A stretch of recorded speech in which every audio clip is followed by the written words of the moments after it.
masyarakat, kami di atas panggung ini agama kami Islam. Dalam agama kami diperintahkan Tuhan Allah Sang Pencipta dalam satu hari 5 kali menghadapnya di saat dan waktu yang ditentukan. Tadi kami berdiri mengangkat tangan, itu artinya kami menyerahkan kami punya jiwa, kami punya raga, dan kami punya kehidupan kepada Tuhan Allah. Yang kami bicara-bicara itu Allah Maha Besar, jiwa, raga, dan kehidupan kami kecil, sehingga tangan kiri kami ini malu menutup dada kami, tangan kanan kami pun malu menutup tangan kiri dan dada. Terserah Allah, mau menghukum kami terserah, mau memberi kami hadiah terserah, karena kami sudah menyerahkan sepenuhnya kami punya jiwa, raga, dan kehidupan kepada Tuhan Allah.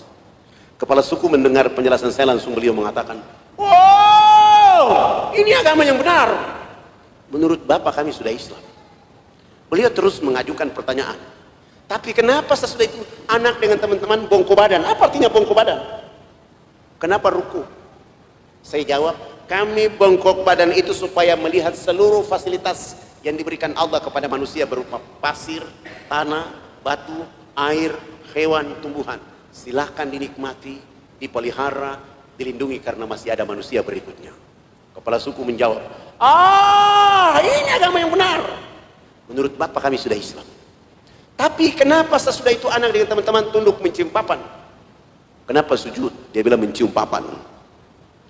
Saya jawab, kami tunduk mencium papan pertanda kami menangis atas dosa kejahatan yang kami lakukan.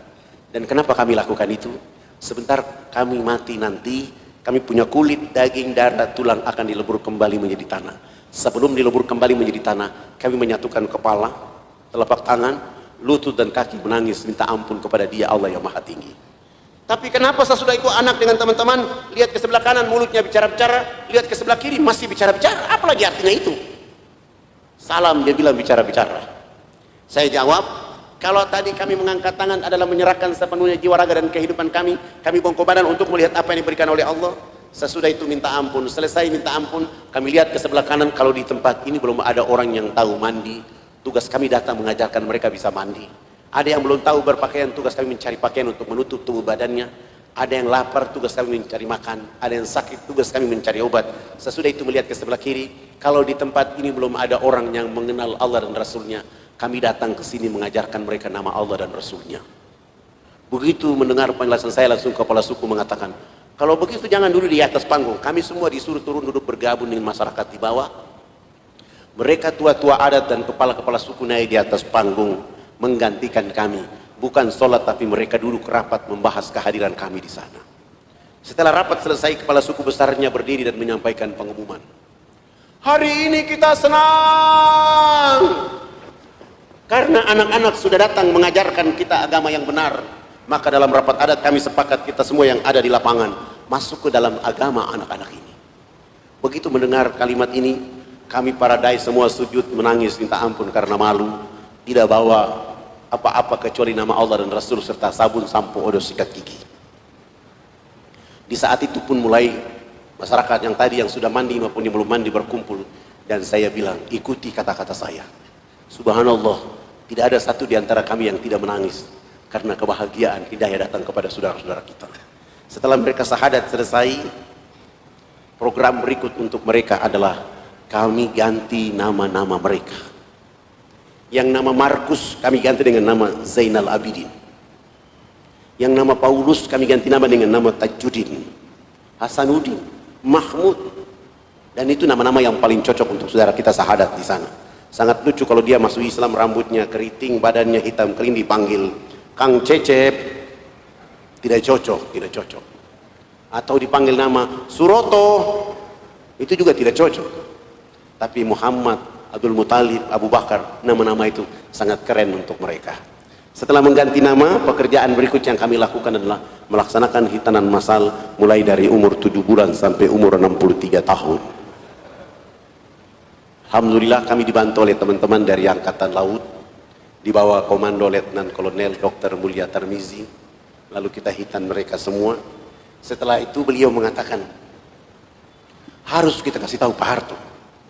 Akhirnya beliau bikin surat, fax ke Jakarta. Pak Harto balas, silakan membawa kepala-kepala suku menghadap saya di Jakarta. Subhanallah, tua-tua adat dan kepala-kepala suku sudah pakai celana panjang, mereka sudah pakai kemeja, bahkan sudah pakai jas, tapi belum bisa pakai sepatu. karena ukuran kakinya rata-rata nomor 47. Tidak ada jenis sepatu itu di sana, terpaksa kami menggunakan sandal jepit kelebihan tumit, terbang menuju Makassar terus ke Jakarta menghadap Presiden Soeharto. Kami datang ke rumahnya, beliau menyambut kami di depan pintu rumahnya dengan salaman, dengan warga negara, masyarakat, kepala-kepala itu dibawa masuk ke dalam ruang tamu, dikasih minum. Pak Harto sudah menyiapkan oleh-oleh berupa baju gamis, batik, kopiah, sajadah, dan celana untuk kepala-kepala suku, dan uang tunai. Saya ingat waktu itu satu orang 50 juta. Dan Pak Harto juga menyediakan uang tiket untuk bisa pulang. Sebelum menyerahkan ini uang tiket, Pak Harto minta supaya kepala suku besar di antara yang hadir itu menyampaikan sambutan atau konferensi pers. Lalu saya suruh kepala suku yang besar yang bicara. Dia langsung mengatakan, "Bapak tidak pantas jadi presiden. Presiden macam apa hanya bangun Jakarta, presiden macam apa hanya bangun Makassar. Pemilu nanti saya akan bicara supaya Haji Muhammad Soeharto tidak boleh lagi dipilih jadi presiden." Kepala suku ini bicara pakai bahasa daerah, Pak Harto juga tidak tahu. Tapi saya perhatikan wajah Pak Harto, senyum dan tertawa kecil. Setelah beliau tertawa kecil, beliau mengatakan, "Diterjemahkan. Tidak mungkinlah saya menerjemahkan seperti itu. Itu tidak mungkin." Tapi saya mengambil makna perjalanan dan saya bilang sama Pak Harto, "Bapak Presiden terhormat, hari ini kepala-kepala suku sungguh bahagia bisa bertemu dengan Bapak Presiden." Dan kepala suku besar tadi mengatakan, Haji Muhammad Soeharto layak jadi Bapak Pembangunan Nasional. Antara tafsir dan terjemahan memang berbeda. Tapi lah ini bahasa dakwah lah. Begitu beliau mendengar tafsir bahasa itu, langsung menelpon Menteri Agama. Kepala-kepala suku dan tua-tua adat itu ditetapkan naik haji pada tahun itu juga. Pak Harto pun menelpon Menteri Agama menetapkan agar tiap tahun 75 orang pergi haji melalui jalur dakwah yang dilakukan oleh Ustadz Fadlan. Pak Harto menyumbang 1000 karung pakaian, 600 karton sampo, 600 karton sabun, 600 karton odol sikat gigi. Pak Harto pun menyumbang 28 masjid. Dan program nasional Pak Harto adalah pembangunan 917 unit rumah layak huni dengan program ABRI masuk desa. Tidak saja sampai di situ, Pak Harto mengatakan dakwah dari Jakarta ke kampung tidak boleh pakai kapal laut, tapi menggunakan pesawat Hercules dari Halim Perdana Kusuma.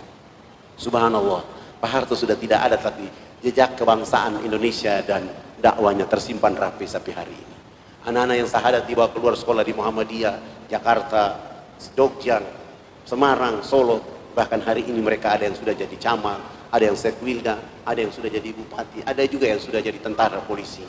Mereka menikmati apa yang ditetapkan oleh Pak Harto pada pembangunan masa lalu.